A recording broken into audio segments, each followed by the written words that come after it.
Well, thank you for being here. I'm Cindy Riggs, and I'm delighted to talk about this today. I'm talking about Vishnu Speaks, which is my newest book. I'm a trance channel, and the important thing to tell you today is that I did not write this book. Vishnu wrote this book, and I'll explain what that means if you're not familiar. Hi. Trance channeling means that I'm allowing spirits to inhabit my body and energy fields, or merge with me, or possess me, basically, in order to speak and to transmit energies. It's the most amazing thing that began happening to me just over 15 years ago. And I do it almost daily now. I do it daily, in fact, in my morning meditations. I merge with the oneness, which is all of the light beings of the universe. All of the extraterrestrials, all of the angels, all of the spirit guides, all of the ascended masters, all of the light beings. Many of them I don't even know yet. And many of them I have channeled over the years. I've channeled literally thousands of beings, and I invite you. You probably all have the handouts now. Did they make it around? They haven't. Where did they go? Ah. Thank you, John. Keeping things flowing here.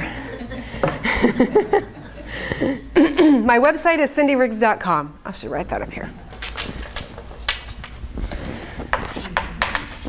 And it is full of helpful information.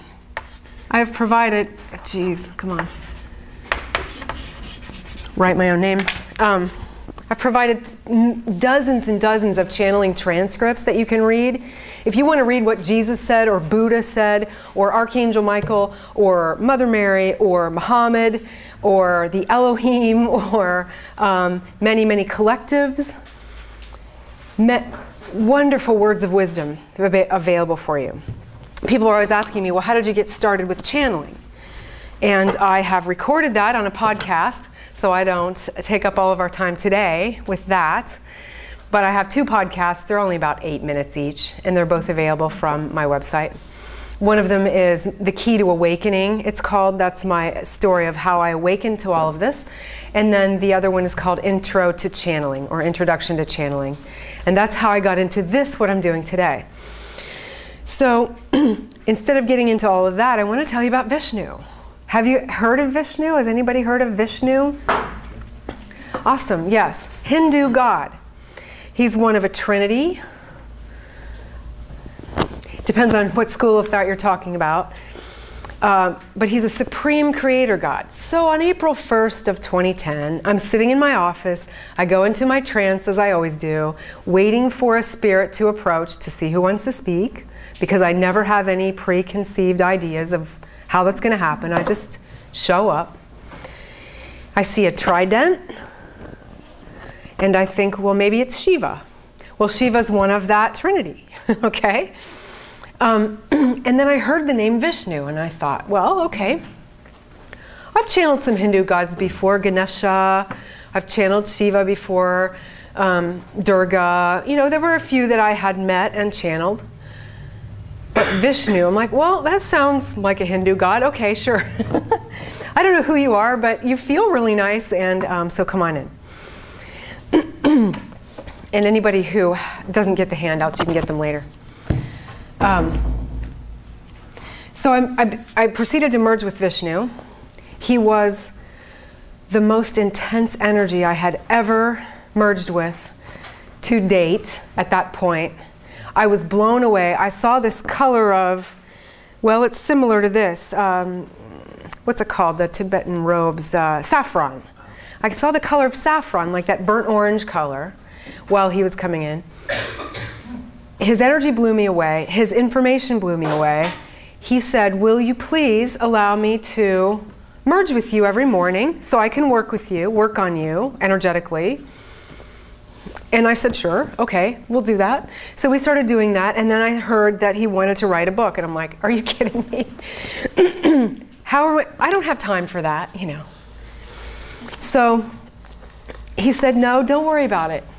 Just create the time, merge with me, and I'll write it. We'll do a chapter at a time. Here's the outline. He gave me the outline. And I'm like, I just can't even imagine how this is going to happen. But he did, one chapter at a time in succession.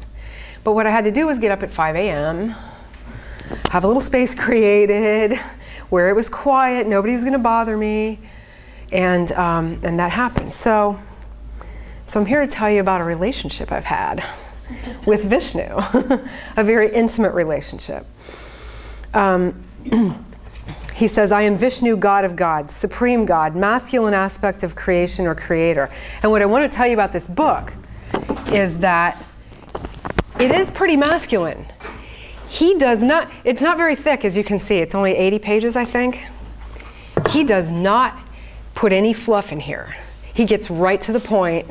He says, here's what you need to know, here's what you need to do or not do, and, you know, stop making excuses. So I really liked his approach, actually, because it might not have been the approach that I would take if I were writing the book. So he says the purpose of this book is to reintroduce myself to the world, to reintroduce my energy to the world. It's not that the world needs to know who I am, as much as my introduction needs to be in the world in order for it to directly affect the collective human consciousness. I wish to share many things, many concepts, many truths. I wish to share wisdom and knowledge, and yet it has already been shared numerous times in numerous ways. And while it's not the information that's important, it is the frequency, the energy frequency. And he says that anybody that reads this book will receive codes of frequency that will help them to ascend. It's not the words that we're reading, it's the energy behind the words. And that's what I'm told is occurring when I'm channeling in my groups or like in this special event. This is just a special event that I'm holding on March 27th that I was guided to do and have had dreams about. But I do a monthly session here in Columbus and also one in Newark once a month on a Tuesday or a Wednesday night, depending on where you are. And anyone can come to those. There are new people every time, so it's not like it's always the same group that's meeting. And I just go into a trance and see what happens. And everyone gets an individual message at the end, and they can ask questions. And today you'll be able to ask Vishnu a question. We won't have a lot of time, but perhaps a few of you will be able to ask Vishnu a question. So throughout this process, this was mostly written, I think, in early 2011, and then it sat there. I kept waiting. I'm like, when are you going to finish it, Vishnu? And finally one morning I just woke up and he was like, okay, here we go. And he wanted to have it in print before the end of 2012. So that was really exciting. And the book, to me, I keep reading it over and over because it's just so packed full of helpful information. There's one thing he said that completely blew me away and changed the way I think about everything. And I'm going to share that with you in a moment. But there's one thing I could share so much with you, but I do want to get to the demonstration. He commented on the question that I hear all the time as I'm doing individual sessions. Am I on the right path? Am I on the right track? He says, you see, your blueprint or path is not your career or anything to do with the material world. It's your soul's evolutionary growth chart, which becomes imprinted with your choices in the third dimension. It matters not what you choose to do as you move along your path. What is important is that you are allowing your soul to evolve while you do what you do. It's your state of being that is most important. And not too far from that statement in the book is actually this: stillness and quiet are your keys to knowing. Now, I can't channel unless I get myself still and quiet. That's how I receive information. And so when people come and they say, oh, I want this awareness, I want psychic ability, but they won't sit down and meditate for 5 minutes, how do you expect to turn this off? Because this is a thing that blocks intuitive guidance. How do you expect to turn your mind off so you can hear that stuff? And there's plenty to hear out there. Oh my gosh, it's amazing. It's completely amazing. So, here's the thing that blew me away. And he gets really into understanding the difference between your true self and your lower self, he calls it. And that is critical for us to understand if we're going to become more aware, get more clarity. Okay, so any Reiki practitioners here? Yes, I know a few. Yeah, good. So when you were in your Reiki training, you were probably taught, intend for the highest good of the person. Does that sound familiar? Intend for the highest good. So you start to do a Reiki session, I intend for the highest good, you know, and then you start to do the energy. That's what I was taught. So Vishnu one morning completely blew me away. He says, I do not wish to use the terminology highest good, as it is weak and based in lower self-thinking. It has the best intentions as a blanket statement, highest good, yet falls short because it includes the word good, which has programmed into it its opposite. Good is an illusion based in duality. Can you feel the difference, he says, between stating that you want your highest good or that you want that which is aligned with your soul's evolution? And I just sat back in my chair after I typed that. And I'm like, Vishnu, what is that? I mean, it just blew me away, changed the way I thought about everything, because I was one of those highest good people. I never even thought about it that way. Good and bad. He says good and bad are just concepts. Illusory concepts created by the mind and based in duality. Wow. So now, there's nothing else to ask for. Ask for alignment with your soul's evolution, because that is your blanket statement. There is nothing higher to ask for that I know of at this time. So that is what blew me away. He also said something interesting about money that I thought I might share with you. Everyone seems to have a relationship with money in some form or another. Now, this is the lower self versus true self. And if you don't understand that, he explains it very well in here and very quickly. He says, money attracted from your lower self, your lower vibrational frequency, holds that same energy within it. So it continues to attract more experiences of hardship in order to continue replenishing it. Money attracted from your true self, or your highest vibrational frequencies, holds that energy within it. So it continues to attract more experiences of effortless abundance. And if that doesn't make sense, I encourage you to read this, because he explains it very well. And if you don't understand frequency, we are talking about maybe sound wave, you know, frequency like that can be measured. But think of it as how frequently you are connecting with spirit. That is how you raise your frequency. If you've heard that term, raise your frequency. Raise your frequency, or how frequently you are letting go of your mind and connecting with spirit. The key, or the ticket to knowing, really is stillness and quiet. And all of these spirits that I channel over and over again, they just say, stop it with your doing and focus on your being. And then your doing all falls into place and it's effortless. We have to stop. Did you have a question? Just true self, yes. Higher self? Higher self. Same idea. Yeah, I think he used true self. Yeah, he uses true self. Same thing. Higher self, yes. It's the part of you that is without the dual part or the ego. Yeah. So it's not your human self, it's your... It's really your higher consciousness. Your higher consciousness, yeah. Yeah, thank you for that. So how frequently? How frequently? Frequency, frequency. I work very hard on my frequency. I meditate every morning for at least a half hour, usually an hour. Now for me, it helps me if I don't eat any sugar or caffeine or starches, no alcohol. Haven't had alcohol for years.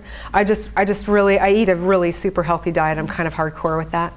But that, I believe, helps my frequency too, because food with life still in it, life force still in it, that's got to have a higher frequency than something that's processed. So that's just what I do. It's not for everyone. So, where are we here? Vishnu. Did anybody have a question about who Vishnu is? Sorry, my tabbed version. I took this photo a few years ago when I was in Cambodia at Angkor Wat. Actually, this is from Angkor Thom, which is next door to Angkor Wat, if you've ever seen any images of that place, near Siem Reap, Cambodia. Beautiful, beautiful place. It was also featured in Tomb Raider. And when I took these pictures with these faces, I don't know if you can see this, the temple has faces carved into it. And I just thought that was really cool. And I thought it was maybe Buddha or somebody. I didn't realize it was Vishnu until I had been channeling Vishnu for almost a year. And then I read somewhere or something that all of that temple complex was built in honor of Vishnu. And I'm like, whoa, I was there, I took the pictures. So I'm grateful to have the photo that I took on the cover of the book. And that means a lot to me. Yes? What is your booth number? 322. Thank you, yes. I do have books. I'm supposed to mention that.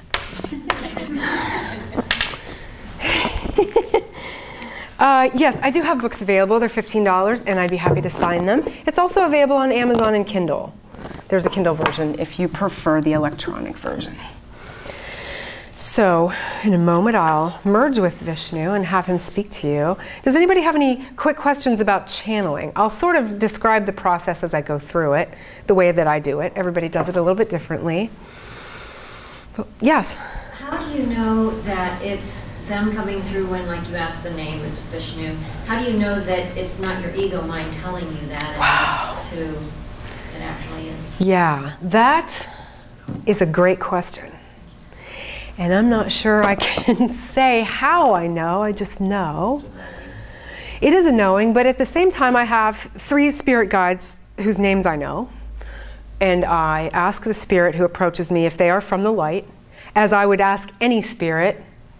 And I recommend anybody, if you're ghost hunting or whatever you're doing, always ask, are you from the light? Something happens in your bedroom at night, are you from the light? When I establish that it is, because if it's not, it just leaves. They can't lie, I've found. So when I establish that, I ask all 3 of my guides, and I have to hear 3 yeses before I move forward.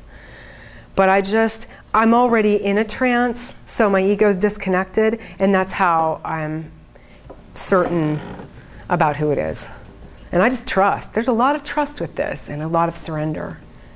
Along with that, is there like a certain kind of energy feeling that you get when you, like similar like feelings when like Vishnu or the Elohim? Yes, so it's like a actually, that's true. Yeah, it's like I can feel their signature. If it's someone who I've repeated, such as Vishnu or the Elohim or Jesus or whoever, Metatron.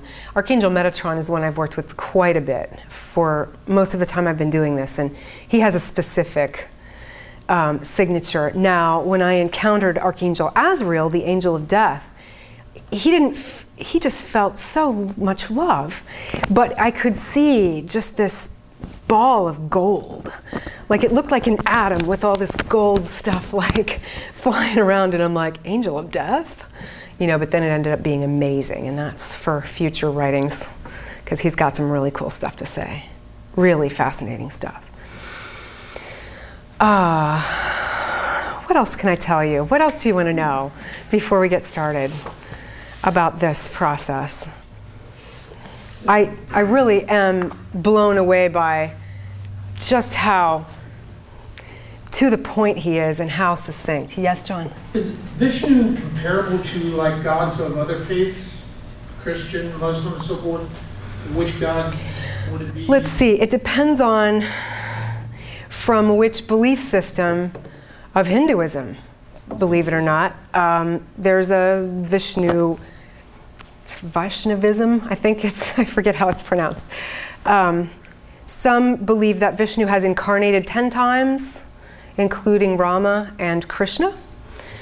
Others say that Vishnu is of the trinity of spirit beings with Brahma and Shiva. But to compare it, I would say that it would be the ultimate creator, or God, I suppose. It would not be, I don't know if he's incarnated or not. He says he was, so I don't know. I can't prove any of it anyway.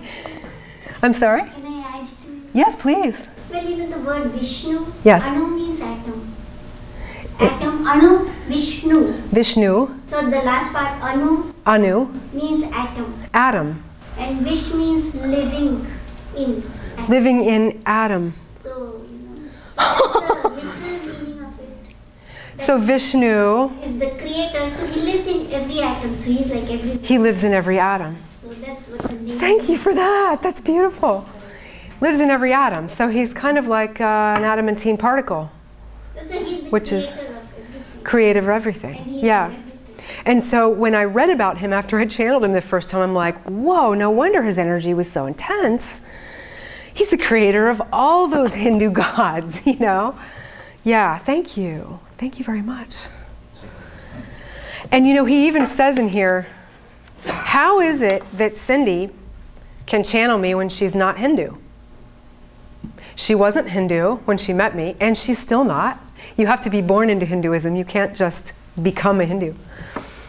He said it's because she's open and she's accepting of anything. And that is not easy to do when we're kind of control freaks here in this society, you know? It's not easy. But I literally have to surrender all of me to allow this to happen. And it's always been and continues to be the most amazing thing that happens. And it's always my great honor to provide it as a service, individually or with groups. And I was going to say something else about it because it's just so amazing. Oh yes, every time I'll channel somebody such as Vishnu will come along, I'm like, wow, what more could there possibly be than this? And then there's always something else. There's always something else that blows me away and that blows everyone else away.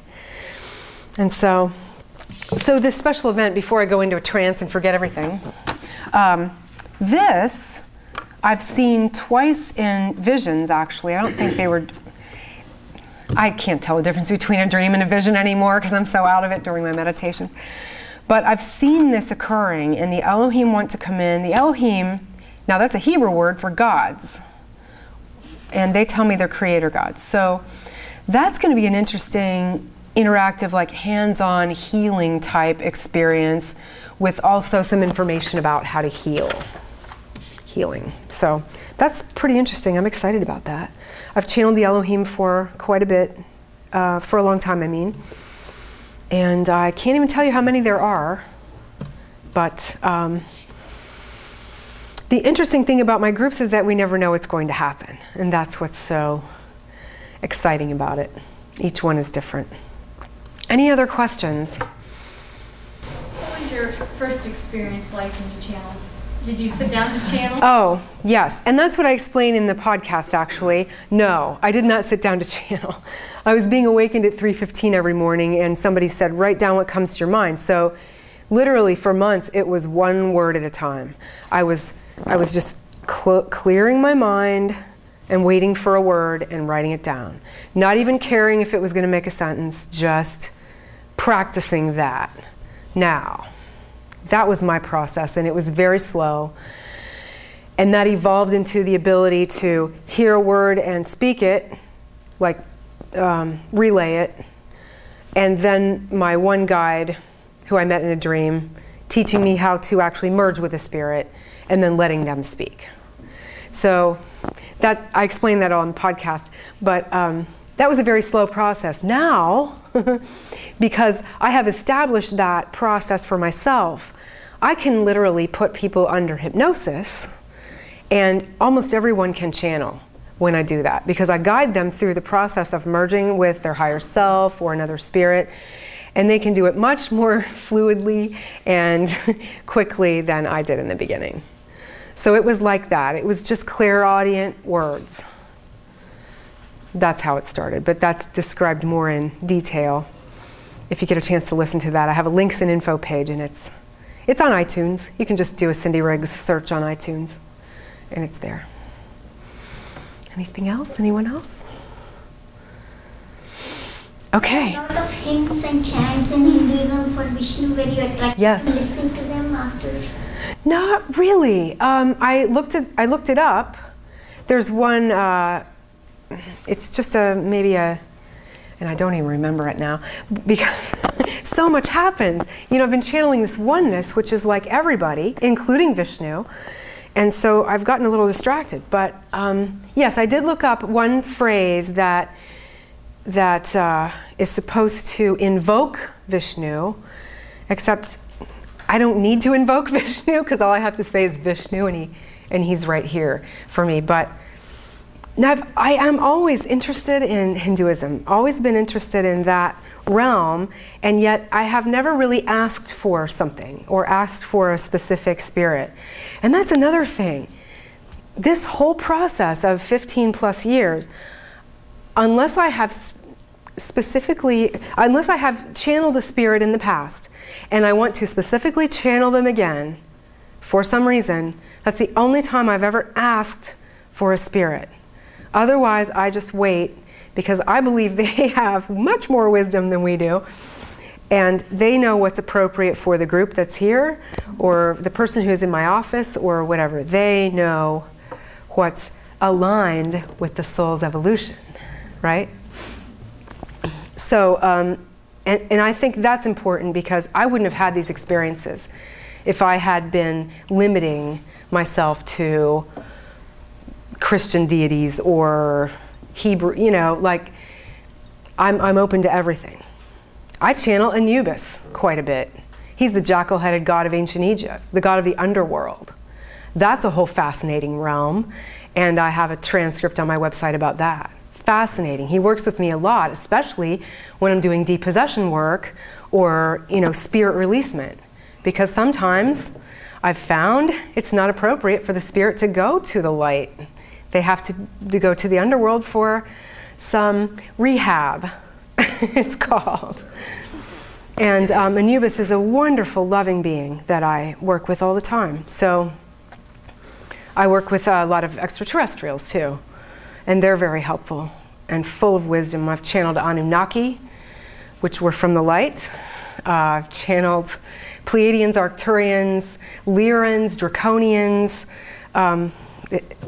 It's the Galactic Federation. I didn't even know there was a Galactic Federation. Yes? Have you ever been, channeled Cryon before? I have not. No. Somebody else has got that one covered. Oh, okay. Yeah. No, Cryon has never appeared to me, although Ashtar has. Oh, okay. I've heard of that. Yeah. So many. I wish I would have kept track because I forget all their names, but many of them are on those transcripts that I told you about on my channeling archive page, and many, many more to be transcribed in the future. Okay, so we'll get to the demonstration. I just ask that your cell phones are off or silenced. The way I channel, like I said, stillness and quiet, it's helpful, most helpful for me to relax my body as well as my mind. I put myself in a trance which takes only moments because I do it every day. Now, if you're one of those people who says, I can't meditate, I can't quiet my mind, well, you're just not practicing enough, because you can. The only thing you can control in this whole existence is your mind. And sometimes I find myself talking like Vishnu, just getting right to the point. It's like, come on, just do it. And then people say, how? Well, eliminate how. When you take how out, you just do it. And I am a firm believer that everyone has some ability to communicate with the spirit world.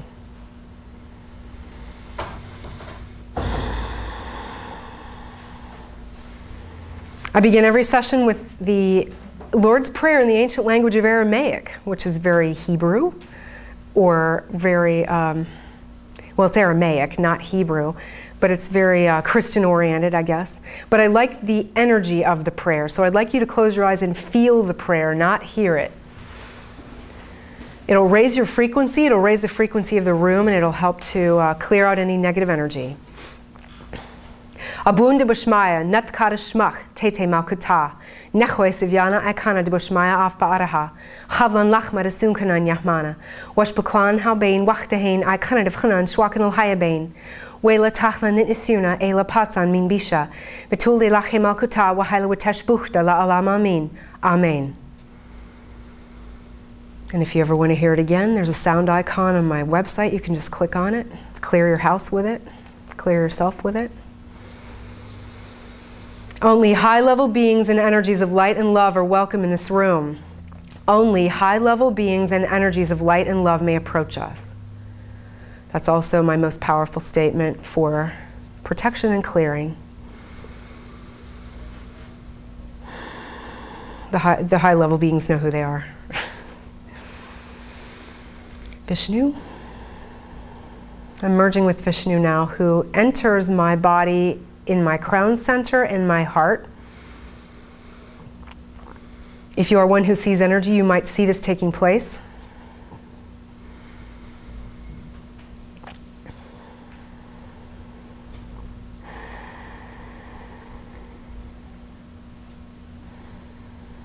It just feels like energy pouring into me. I usually see that saffron color, as I am now.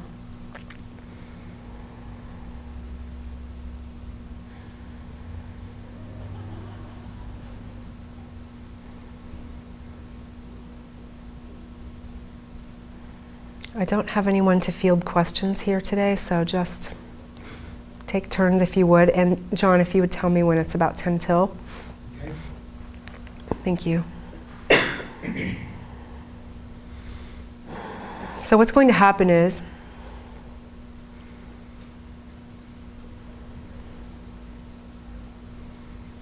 his energy, his subatomic particles are merging with mine. I sort of picture that like silver and gold glitter mixing together.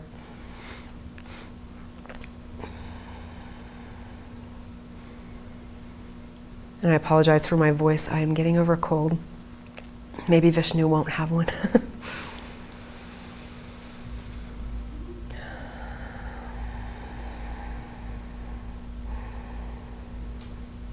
So my energy has to expand, kind of like a balloon, to accommodate his. His is massive. And if you are sensitive to energy, you could be feeling it now. What's happening to me is happening to you on some level. And you will be receiving, are already receiving, codes of frequency that will help you.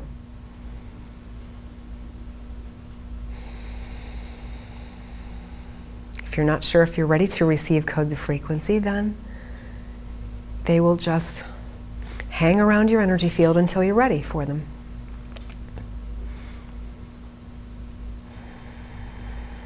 We are approaching 80%. So what's going to happen now is that I am going to step my consciousness out of my body over to my right. Sometimes people can say that they can see me over there, which is interesting.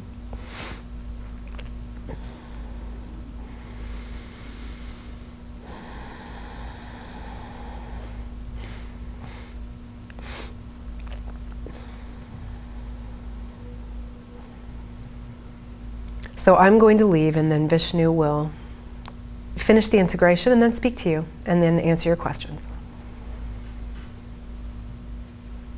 Just sort of raise your hands so each of you, so the rest of the people will know who's going to ask a question.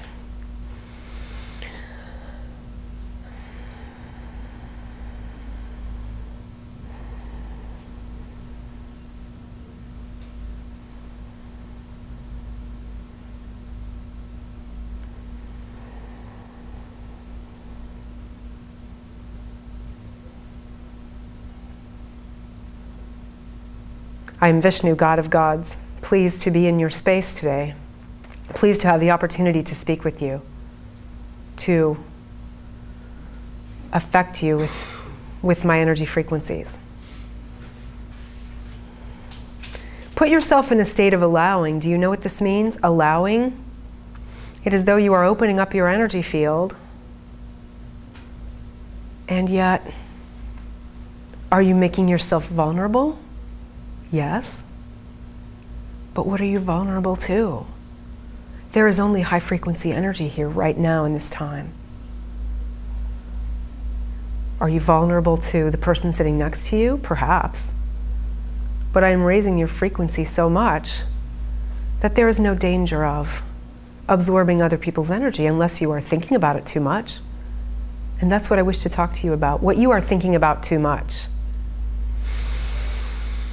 I realize too much is a judgment. And yet, you all know what you are thinking about too much. You call them worries. You call them anxieties. You call them challenges. And even patience is a problem. You say, I need patience. I don't have patience. How many times have you heard, if you say that you do not have it, you do not have it? What is this dialogue you are allowing to take place in your mind? Creating for you boundaries, blocks, situations and issues that are unnecessary or that are illusion. What are you creating with these thoughts? I can't quiet my mind. My mind is in charge. You think knowledge is power. And it is power in the third dimensional space. Some knowledge is power, yet most true power, high vibrational power, is beyond thought. It is experience. It is knowing. It is being. Being. What does being mean to you? Do you remember what it is like to not think? Do you even remember that as a child? Watching a snail or an ant on the ground. Just watching it without understanding what it was or where it was going. Can you observe something like that without understanding, without the dialogue, without the commentary? Your mind wants you to feel safe. So it creates dialogue and stories and commentary to assess that which is occurring in your reality, in this illusion of reality. What if you were just to observe with no thought? This will take some practice. So do not try it and say, Vishnu told me to try observing, and I tried it for 5 minutes and I couldn't do it because I started thinking. Then you give up? You give up so easily.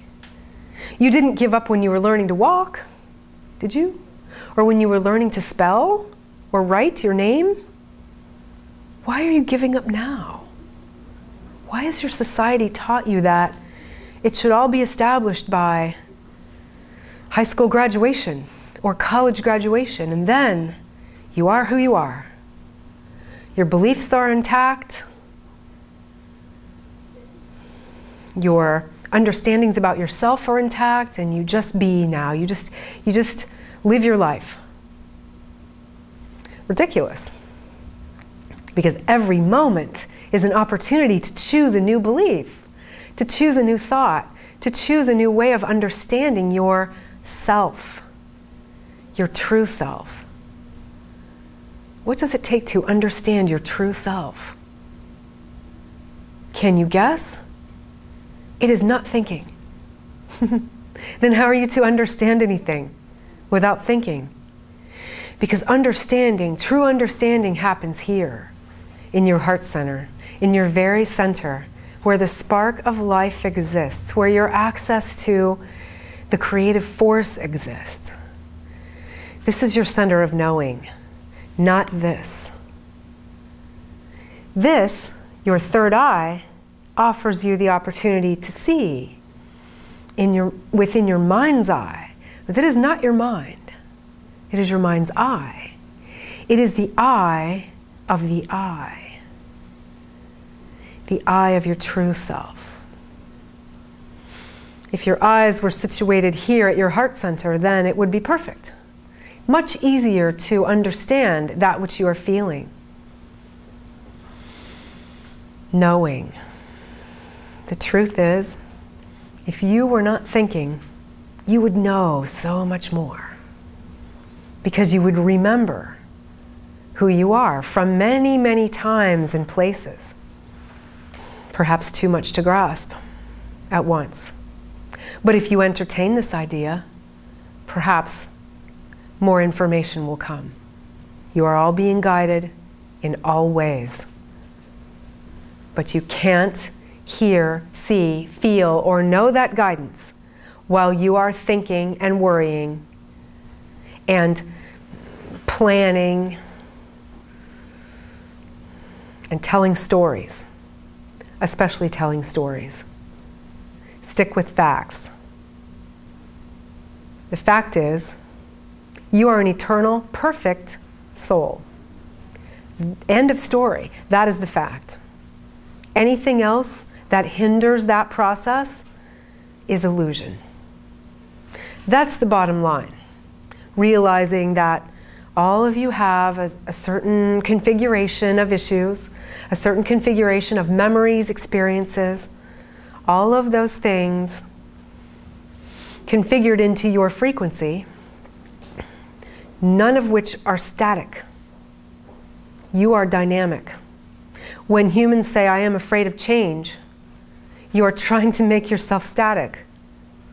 It is like you are trying to stop your heart. No, you are always dynamic, always moving, always changing. Never the same set of cells in your physical body every day. Allow that to be the case. Embrace that. What questions do you have for the God of Gods? My name is Debbie. Debbie. You mentioned about a code that some of us might be. Codes of frequency, yes. I'm feeling definitely very lightheaded and something in my third eye area. Can you explain what you mean by the code? The code is something that you cannot understand with your mind. It is encoded, I will explain it as subatomic particles that I am raining down on you. And they are higher frequency encoded particles. It is as though you are receiving, here's an analogy. I am exfoliating my skin and sharing some of those particles with you that are wise and that are high frequency, pure love and light. How's that? Great, thank you. You're welcome. I am glad that you are able to feel it. If someone is in the room and not able to feel anything, this does not mean you are not receiving the codes. It just means that you need to practice your frequency. Other questions? Yeah, I was just curious if you had any words of wisdom for like either channeling or just anything in general. For you personally? Yeah, I'm just curious. Channeling, this is something that you are interested in doing? It is, yeah. I am seeing a stronger visual sense with you. And so this you could develop first. And it is not that it is not channeling, it is just not channeling in the way that she is doing it here with me. It is just that you channel pictures, concepts, geometries. Geometries in mathematics or numerology is something that you are well suited for, perhaps even astrology. Is this interesting to you? Very, very much so.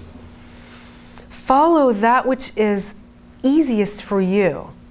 This is a message that, I am glad you asked that question, because this is a message that we intended to speak to you and had not gotten to yet. Not everyone is to do everything the same way, obviously, or you would not be here in such unique forms, such unique configurations. And so what occurs for one may occur very differently for another. If you are asking for that which is aligned with your soul's evolution, then trust that you will be shown the most effortless method for you to channel divine creative force. And you will be shown if you, and this is what I speak of, if you let go of expectations of how that will occur. This is so key for each one of you to understand. You must let go of expectations of another person, of a situation, of a job, of a relationship, of a child. Let go of expectations. Everyone has their own unique configuration. Allow them to be who they are. You would not want someone to try to change you. So let go of the expectation of another. And you free yourself and you free them. It is all about freeing yourself. Freeing your mind, freeing yourself of your mind, and then freeing yourself of expectations. Creates a huge area in your energy field for more abundance to come to you, you see. Does this answer your question? Yeah, thank you. We're at 10 minutes. Thank you. Was there one quick question that may benefit the group? Can one ascend without being enlightened? I'm looking into your mind to understand your definitions of these words. Ascend. You are speaking of ascending the third dimensional reality? Yes. Without being enlightened, and by this you mean without ego. Yes. Can one ascend without being enlightened? This is the question? Yes. No. Thank you. As a human, it is not possible to be without the ego, but it is possible to override its function. So, to answer your question, you can ascend by overriding the ego's function, but to disconnect from the ego, you must die. Does that answer the question? Yes, it does. Thank you. So it is possible to ascend in a human body, yes. But enlightenment, enlightenment is without ego, and so one can disconnect from its ego for a temporary amount of time. Sometimes for an extended temporary amount of time, but not permanently, as it will be there for your fight or flight mechanism if needed. So the answer is yes, and the answer is no. Can I ask a question related to ego and ascending? Please. In order to ascend, do you need to lose your identity as well? When you speak of identity, you are speaking of personality. Yes, perhaps. You never lose your identity of your soul. That is impossible. And so, you would lose a great deal of your personality's identity, yes. But there is a soul identity. Oh, yes. And yet it is recognizable by others because it is the same energy. And that contributes to the collective consciousness? Yes. I am told it is time for me to leave. Thank you for allowing me to speak to you. It is my honor to inject some new frequencies for you today. Be, align, allow. Namaste. So, thank you, Vishnu. Before we leave, thank you everyone for being here. I'm just going to work my way out of this. I have to let him leave gently, like he came in gently.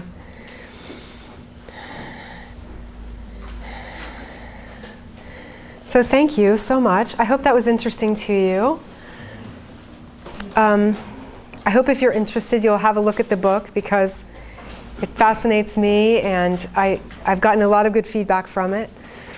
Thank you for allowing Vishnu into your energy field. And check out my website for more transcripts, more information, tons of information. Love to see you at an event sometime. And enjoy the show. Keep your frequency up. Yeah.